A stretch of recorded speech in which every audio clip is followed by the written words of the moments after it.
Hello everyone, আসসালামু আলাইকুম। আজকে থেকে আমি জার্মান ল্যাঙ্গুয়েজের A1 কোর্সটি শুরু করতে যাচ্ছি। ইনশাআল্লাহ যদি আপনাদের রেসপন্স ভালো পাই, যদি আপনারা সাপোর্ট করে সব সময় পাশে থাকেন, তবে আমি এই কোর্সটি কন্টিনিউ করব। কেননা আপনাদের সাপোর্টই হচ্ছে আমার কাজের উৎসাহ বাড়িয়ে দিবে। আপনারা যদি সাপোর্ট করেন, আমি কাজ করতে আরও বেশি আগ্রহী হব, তাই অবশ্যই আমাকে সাপোর্ট করবেন। স্পেশালি এমন অনেকেই আছেন যাদের পক্ষে কোর্স করার এবিলিটিটা হয়ে ওঠে না, কেননা দেখা গেছে যে এক একটা কোর্সের প্রাইস অনেকটাই হাই ডিমান্ডেড হয়ে থাকে, যা অনেকের পক্ষেই কুলিয়ে ওঠা হয় না। তাই আপনাদের স্বপ্নটা যাতে আরেকটু কম বাজেট করতে পারি, বা আপনাদের ল্যাঙ্গুয়েজ শেখার পথে যাতে আমি একটু হলেও উপকার করতে পারি, তাই আমার এই কোর্সটা শুরু করা, যাতে আপনাদের উপকারে আসি আমি, এইটুকুই আমার উদ্দেশ্য। এই জন্য আমি কোর্সটা শুরু করতে যাচ্ছি। তাই অবশ্যই আমার পাশে থাকবেন, আমাকে সাপোর্ট দিবেন। আর আমি মূলত A1 কোর্সটা এমনভাবে সাজিয়েছি যাতে আপনারা যদি এই ভিডিওগুলো ফলো করেন, তাহলে আপনাদের A1টা সুন্দর করে শেষ করতে পারবেন। এটা আমি মনে করি, যদি আপনারা মনোযোগ দিয়ে ক্লাসগুলো দেখেন আর মনোযোগ দিয়ে ভাষায় একটু টাইম দেন, তাহলে A1 কোর্সটা সুন্দর করে আপনি শেষ করতে পারবেন ইনশাল্লাহ। সাথে আমি A1-এর প্রয়োজনীয় ভোকাবুলারিগুলো দিয়ে দিব আপনাদেরকে এক এক করে। এই জন্য অবশ্যই আমাকে একটু সাপোর্ট করবেন, যাতে আমি কাজ করার উৎসাহটুকু পাই। ওকে, আজকে আর কথা না বাড়াই। আর হ্যাঁ, অবশ্যই আমার চ্যানেলটা সাবস্ক্রাইব করে দিয়ে যাবেন, কেননা আমি যেহেতু নতুন, আমার পাশে আপনারা থাকবেন, আমি আপনাদের কিছু হলে উপকার করার চেষ্টা করব। ওকে, আমি এখন তাহলে পড়াই চলে যাই। আচ্ছা, ফার্স্টেই হচ্ছে আজকে যেটা আমার ফার্স্ট ক্লাস, আমরা মূলত ফার্স্টে আমরা জার্মানের আলফাবেটগুলো দেখে নিব।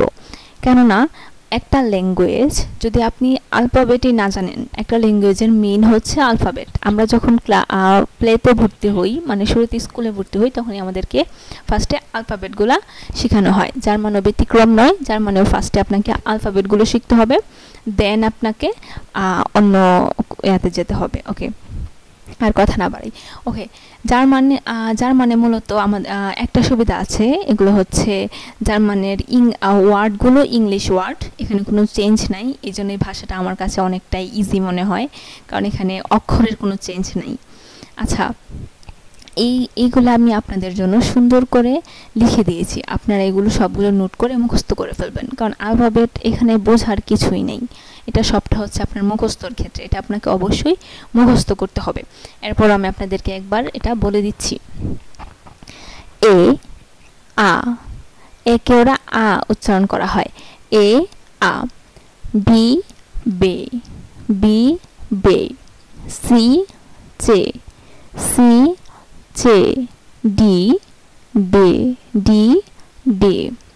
ই এ, ই এ। এফ এফ। জি গে, জি গে।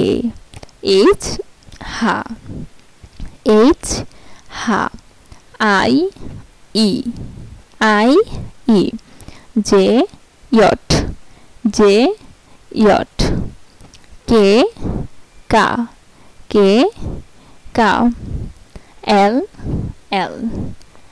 এম এম, এন এন। ও ও। পি পে, পে পি পে। কিউ কু, কিউ কু। আর এর, আর এর। এস এস, এস এস। টি টে, টি টে। ইউ উ, ইউ উ। ভি ফাউ, ভি ফাউ। ডব্লিউ ভে, ডব্লিউ ভে। এক্স ইক্স। ওয়াই অপসিলন। জেড ছেট। আচ্ছা, জার্মানি মূলত আলফাবেটগুলোকে কীভাবে উচ্চারণ করা হয় এগুলো তো আমি বলে দিলাম, আর এটা কিন্তু সবটাই মুখস্থের ব্যাপার, আপনারা মুখস্থ করে নেবেন। আচ্ছা, জার্মান ল্যাঙ্গুয়েজে এই 26টা আলফাবেট ছাড়াও ওদের আরও 4টা এক্সট্রা আলফাবেট আছে। এটা শুধু জার্মানদের ক্ষেত্রেই, জার্মানে আরও 4টা এক্সট্রা আলফাবেট আছে। এগুলো হচ্ছে A umlaut, O umlaut, U umlaut, eszett. আচ্ছা, এগুলোর উচ্চারণগুলো হবে হচ্ছে এই, অমলাউটের উচ্চারণ হবে এই, এই, অমলাউটের ওই, ওই, ওই, অমলাউট ওই, ইউমলাউট ইউ, ইউমলাউট ইউ, এসেট এস, এস। ওকে, আমি মনে করি যে উচ্চারণ নিয়ে আপনাদের আর কোনো প্রবলেম হবে না, কারণ আমি এখানে একদম সুন্দর করে সবগুলো উচ্চারণ লিখে দিয়েছি, আপনারা এগুলা মুখস্থ করে নেবেন। আচ্ছা, পরে হচ্ছে জার্মান যুক্তবর্ণ। আপনারা যদি এই আলফাবেটগুলো সুন্দর করে শিখে এই জার্মান যুক্তবর্ণগুলো শিখে নেন, তাহলে আপনারা আজকে থেকে জার্মানে ল্যাঙ্গুয়েজের রিডিং পড়তে পারবেন। এটা আমি আপনাদেরকে 100% গ্যারেন্টি দিতেছি। যদি আপনারা ক্লাসটা মনোযোগ দিয়ে করেন এবং এগুলো সুন্দর করে মুখস্থ করেন, বাসায় বসে 2 ঘন্টা টাইম দেন, তাহলে আজকে থেকে আপনাদের পক্ষে জার্মান ল্যাঙ্গুয়েজে রিডিং পড়া সম্ভব। আচ্ছা, তাহলে জার্মান যুক্তবর্ণগুলো আমরা দেখে নিই। যদি কোনো ওয়ার্ডে ইআই, যদি কোনো ওয়ার্ডে ইআই একসাথে থাকে তাহলে এটার উচ্চারণ হবে আই। যদি কোনো ওয়ার্ডে ইআই একসাথে থাকে তাহলে এর উচ্চারণটা হবে আই। যেমন এই যে হাইলেন, এইচ ইআই এল ইএন, হাইলেন, এইচ ইআই, যে ইআই, এই জন্য এখানে হচ্ছে হাই, এইচ ইআই, হাই, লেন, এল ইএন, হাইলেন। পরে আছে হচ্ছে যদি কোনো ওয়ার্ডে ইইউ একসাথে থাকে, যদি কোনো ওয়ার্ডে ইইউ একসাথে থাকে তাহলে এটার উচ্চারণ হবে অয়, অয়, ইইউ একসাথে থাকলে হবে অয়। যেমন এই যে হয় টে, এইচ ইইউ টি, হয় টে, হয় টে, এইচ ইইউ টি, হয় টে। পরে হচ্ছে যদি কোনো ওয়ার্ডে সিএইচ একসাথে থাকে তাহলে কখনো কখনো তালিবাস্য হয়, আবার কখনো কখনো খও হয়। আচ্ছা, এই যে যেমন আইসিএইচ ইশ, আবার বিইউসিএইচ বুখ, আইসিএইচ ইশ, আবার বিইউসিএইচ বুখ। তারপর হচ্ছে সিকে, সিকে যদি কোনো ওয়ার্ডে একসাথে থাকে তাহলে এটার উচ্চারণ হবে কয়ের মতো। সিকে যদি কোনো ওয়ার্ডে একসাথে থাকে তাহলে এটার উচ্চারণ হবে কয়ের মতো। যেমন BACKEN, বাকেন, এই যে BACKN, বাকেন, এই যে সিকে, সিকে আছে এখানে, তাই এটা কয়ের উচ্চারণ হয়েছে, বাকেন। পরে হচ্ছে যদি কোনো ওয়ার্ডে SCH একসাথে থাকে তাহলে এটার উচ্চারণ হবে তালিবাস্যয়ের মতো। যদি কোনো ওয়ার্ডে SCH একসাথে থাকে তাহলে এটার উচ্চারণ হবে তালিবাস্যয়ের মতো। যেমন SCHON, শুন, SCHON, শুন। আচ্ছা, পরে হচ্ছে যদি কোনো ওয়ার্ডে TSCH একসাথে থাকে তাহলে এটার উচ্চারণ হবে চয়ের মতো। যদি কোনো ওয়ার্ডে TSCH একসাথে থাকে তাহলে এটার উচ্চারণ হবে চয়ের মতো। এই যেমন TSCH ইউমলাউট ডাবল এস, চুজ, এই যে TSCH এই ফুলটার উচ্চারণ হয়েছে চয়ের মতো, এই যে চুজ। আচ্ছা, পরে হচ্ছে যদি কোনো ওয়ার্ডে ER একসাথে থাকে, যদি কোনো ওয়ার্ডে ER একসাথে থাকে তাহলে এটার উচ্চারণ হবে স্বরে আয়ের মতো। যেমন VATER, ফাটা, এই যে VA ফা, TER টা, ফাটা। তারপর হচ্ছে যদি কোনো ওয়ার্ডে IG একসাথে থাকে তাহলে সেই ক্ষেত্রে এটার উচ্চারণ হবে ইশ, ইশের মতো। যদি IG একসাথে থাকে তাহলে উচ্চারণ হবে ইশ, ইশ। যেমন HONIG, এই যে শেষে IG আছে তাই এটা কি হয়েছে হনিশ, এই যে হনিশ, ইশ। আচ্ছা, তারপর হচ্ছে যদি কোনো ওয়ার্ডে ডাবল এস থাকে, যদি কোনো ওয়ার্ড ডাবল এস থাকে তাহলে এটার উচ্চারণ হবে চয়ের মতো। যেমন কাছে, কাছে, KA ডাবল এস, কাছে। সরি, এখানে বাংলাগুলো আমি লিখে দিতে পারি নাই, এই জন্য সরি। আচ্ছা, কাছে। তারপর হচ্ছে এই ইউ যদি কোনো ওয়ার্ডে একসাথে থাকে তাহলে এটার উচ্চারণ হবে আও, আও এর মতো। যদি কোনো ওয়ার্ডে এ ইউ একসাথে থাকে তাহলে এর উচ্চারণ হবে আও। যেমন আউস মাহেন, এই যে এ ইউ, আও এস, আউস মাহেন। পর হচ্ছে এমলাউট ইউ, যদি কোনো ওয়ার্ডে এমলাউট আর ইউ একসাথে থাকে তাহলে এটার উচ্চারণ হবে এটার মতো, ওয়ে, ওয়ে। আবার হচ্ছে যদি কোনো ওয়ার্ডে ST একসাথে থাকে তাহলে এটার উচ্চারণ হবে ইস্ট। যদি কোনো ওয়ার্ডে ST একসাথে থাকে তাহলে এটার উচ্চারণ হবে ইট। যেমন স্টার্ট, যেমন স্টার্ট। আচ্ছা, তারপর হচ্ছে যদি কোনো ওয়ার্ডে ডিএসসিএইচ একসাথে থাকে, যদি কোনো ওয়ার্ডে ডিএসসিএইচ একসাথে থাকে তাহলে এটার উচ্চারণ হবে বর্গীয় জয়ের মতো, যেমন জুঙ্গেল, এই যে ডিএসসিএইচ এবং জিএল, জুঙ্গেল। তারপর যদি কোনো ওয়ার্ডে ডিটি একসাথে থাকে তাহলে এর উচ্চারণ হবে টয়ের মতো, যেমন এসটিএ ডিটি, স্টার্ট। এই যে ডিটি একসাথে আছে তাই এখানে ট হয়েছে, স্টার্ট। পরে হচ্ছে এনজি, যদি কোনো ওয়ার্ডে একসাথে থাকে তাহলে এটার উচ্চারণ হবে ওর মতো, যেমন জিএন, SINGEN, এই যে এন জি, এই জন্য এখানে ওর মতো হয়েছে। আচ্ছা, তারপর হচ্ছে আইই, যদি কোনো ওয়ার্ডে আইই একসাথে থাকে তাহলে এটার উচ্চারণ হবে দীর্ঘের মতো, যেমন ভিএন, WIEN। তারপর হচ্ছে যদি কোনো ওয়ার্ডে পিএফ একসাথে থাকে তাহলে এর উচ্চারণ হবে ফ এর মতো, যেমন ফেয়ার্ড, PFERD, ফেয়ার্ড। তারপর যদি কোনো ওয়ার্ডে ATION, আতসন, এই ওয়ার্ডটা একসাথে থাকে তাহলে উচ্চারণ হবে আতসন। তারপর হচ্ছে যদি কোনো ওয়ার্ডে CHS একসাথে থাকে তাহলে এটার উচ্চারণ হবে এক্স, যদি কোনো ওয়ার্ডে CHS একসাথে থাকে তাহলে এটার উচ্চারণ হবে এক্স। আর এখানে হচ্ছে এ যদি থাকে তাহলে লং হবে, মানে উচ্চারণটা লং ভাবে হবে। আশা করি আপনাদের এই যুক্ত বর্ণগুলো নিয়েও কোনো প্রবলেম থাকবে না। আর সবথেকে বড় কথা হচ্ছে এগুলো আপনাকে মুখস্থ করতে হবে, আলফাবেট, যুক্ত বর্ণ, এগুলো যদি আপনি মুখস্থ করতে পারেন তাহলে আমি গ্যারান্টি দিতেছি যে আজকে থেকে আপনি রিডিং পড়তে পারবেন। আচ্ছা, পরে আমরা দেখব হচ্ছে জার্মান বর্ণমালা।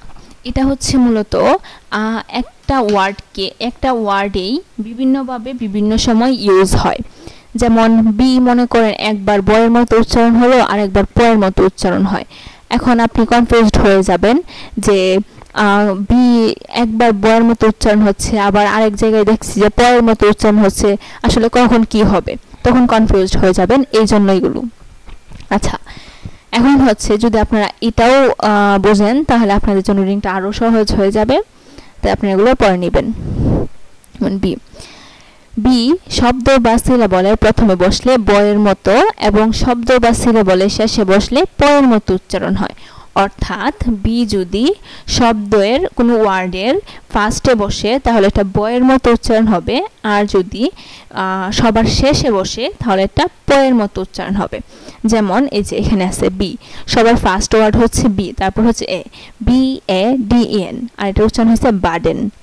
আর সেম বি যখন শেষে হয়েছে AB, আপ, তখন পয়ের মতো উচ্চারণ হয়েছে।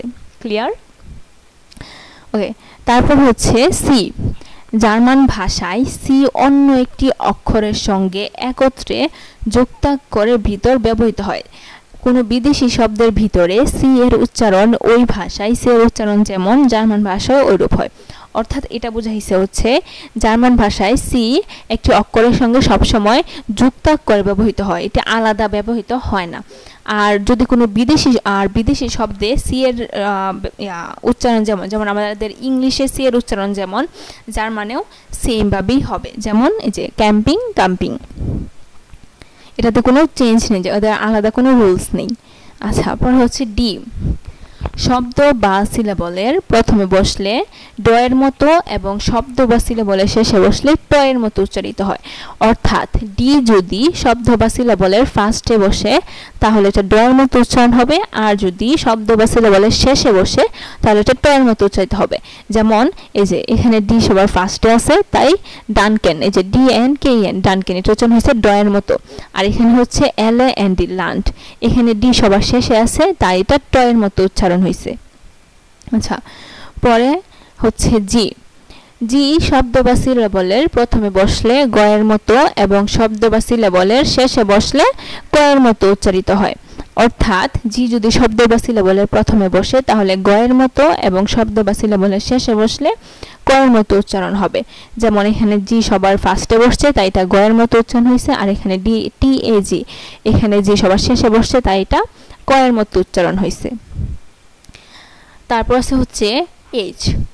শব্দের ভিতরে ভাওয়ালের পরে এইচ থাকলে এইচ অনুচ্চারিত থাকে, এক্ষেত্রে এইচ প্রকাশ করে যে আগের ভাওয়ালটি দীর্ঘস্বর। আচ্ছা, এখানে বোঝাইছে হচ্ছে শব্দের ভিতরে ভাওয়াল থাকলে, একটা ওয়ার্ডে ভাওয়াল থাকলে এরপরে যদি এইচ বসে তাহলে এইচটা অনুচ্চারিত থাকবে, অর্থাৎ ভাওয়ালটা যে ভাওয়াল থাকবে এই ভাওয়ালের উচ্চারণটাই দীর্ঘস্বর হবে। যেমন জোন, এই যে SOHN জোন, এখানে কিন্তু এইচ এর উচ্চারণটা হয় নাই, এখানে ও এর উচ্চারণটা হইছে। এখানে এটাই বলা আছে যদি কোনো ওয়ার্ডে ভাওয়েল থাকে আর পরে যদি এইচ থাকে তাহলে এইচ এর উচ্চারণটা হবে না, ও এর উচ্চারণটা এখানে দীর্ঘস্বর থাকবে। আচ্ছা, তারপর আছে হচ্ছে ও। ও এর পরে দুটি কনসোনেন্ট থাকলে ও হর্ষস্বর এবং এক্ষেত্রে ও এর উচ্চারণ স্বরে ও এর মতো, অন্য ক্ষেত্রে ও দীর্ঘস্বর এবং এর উচ্চারণ উ এর মতো হয়। আচ্ছা, এখানে যদি ও এর পরে দুটি কনসোনেন্ট থাকে তাহলে এটা স্বরে ও এর মতো উচ্চারণ হবে, আর যদি অন্য ক্ষেত্রে, অন্য সব ক্ষেত্রে এটি দীর্ঘস্বর হবে এবং উ এর মতো উচ্চারণ হবে। যেমন এই যে SONNE জোনে, জোনে, এখানে কিন্তু ও এর পরে দুটি কনসোনেন্ট আছে, এই জন্য এটা হয়েছে জোনে, এখানে স্বরের মতো উচ্চারণ হয়েছে। আর এখানে ও এর পরে একটা কনসোনেন্ট আছে, তাই এটা হচ্ছে জোন, জোন, এখানে ও এর মতো উচ্চারণ হয়েছে। তারপর হচ্ছে এস শব্দ বা সিলাবলের প্রথমে বসলে এবং পরে বাওয়াল বসলে এ ই আই ও ইউ, অমলাট অমলাট ইউমলাট, এগুলো হচ্ছে বাওয়াল। এই বাওয়ালগুলো যদি থাকে, এস যদি শব্দ বা সিলাবলের প্রথমে বসে এবং পরে বাওয়াল থাকে তাহলে এটা বর্গীয় জয়ের মতো উচ্চারণ হবে। আর যদি এস শব্দ বা সিলাবলের প্রথমে বসে এবং পরে কনসোনেন্ট থাকে তাহলে এটি তালিবাস এর মতো উচ্চারিত হবে। অর্থাৎ যদি কোনো ওয়ার্ডের ফার্স্টে এস থাকে এবং এরপরে কোনো ভাওয়েল থাকে তাহলে এটা বর্গীয় জয়ের মতো উচ্চারণ হবে, আর যদি শব্দের ফার্স্টে এস বসে আর পরে কনসোনেন্ট থাকে তাহলে এটি তালিবাস এর মতো উচ্চারিত হবে। এছাড়া সিলাবলের মাঝখানে বসলে চয়ের মতো উচ্চারিত হবে। যেমন এখানে এস, ফার্স্টে এস আছে, তারপর হচ্ছে ভাওয়েল, এজন্য এটা বর্গীয় জয়ের মতো উচ্চারণ হয়েছে জোনে। আর এখানে এস পরে কনসোনেন্ট আছে তাই এটা তালিবাস স্বর মতো, যেমন স্টার্ট, এটাই। তারপর হচ্ছে ভি, শব্দটি জার্মান হলে ভি ফ এর মতো এবং বিদেশি শব্দ হলে ভ এর মতো উচ্চারিত হবে। অর্থাৎ যদি ভি শব্দটা জার্মান কোনো ওয়ার্ড হয় তাহলে এটা ফ এর মতো উচ্চারণ হবে, এবং যদি কোনো বিদেশি শব্দ হয় মানে অন্য কোনো কান্ট্রি হয়, যেমন আমাদের ইংলিশ আছে তাহলে এটা ভ এর মতো উচ্চারিত হবে।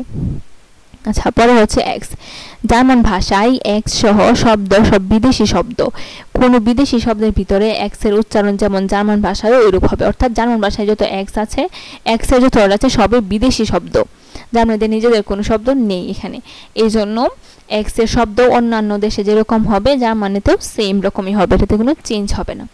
তারপর হচ্ছে ডাব্লিউ, ডাব্লিউ উচ্চারিত হয় ভয়ের মতো, ডাব্লিউ উচ্চারিত হয় ভয়ের মতো, যেমন ভান, এই যে ডাব্লিউ রাউলেন ভান। ওয়াই, ওয়াই এর উচ্চারণ উই এর মতো হয়, ওয়াই এর উচ্চারণ উই এর মতো হয়, যেমন টুইপ, এই যে TYP টুইপ, টুইপ, এই যে উই, টুইপ। ওকে, তারপর হচ্ছে জেট, জেটের উচ্চারণ ছয়ের মতো হয়, জেটের উচ্চারণ ছয়ের মতো হয়, যেমন ছালেন, ছালেন। ওকে, আজকে এই পর্যন্তই ছিল। আমার মনে হয় এগুলা যদি আপনারা ভালো করে মনোযোগ দিয়ে শেষ করেন তাহলে আপনারা অবশ্যই আজকে থেকে রিডিং পড়তে পারবেন। আর আমি আমার সবটুকু দিয়ে চেষ্টা করেছি আপনাদেরকে বোঝানোর জন্য, জানি না কতটুকু বোঝাতে পেরেছি, কিন্তু আমি চেষ্টা করব যাতে আমি ফিউচারে আরও ভালো করে আপনাদেরকে বোঝাতে পারি। ওকে, আজকে এই পর্যন্তই। অবশ্যই আমার পাশে থাকবেন এবং নেক্সট ভিডিওর জন্য অপেক্ষা করবেন। আমি খুব তাড়াতাড়ি নেক্সট ভিডিও দিয়ে দিব যাতে আপনাদের লেট না হয়। আচ্ছা, অবশ্যই আমার চ্যানেলটা সাবস্ক্রাইব করে দিয়ে যাবেন। সবাইকে আল্লাহ হাফেজ।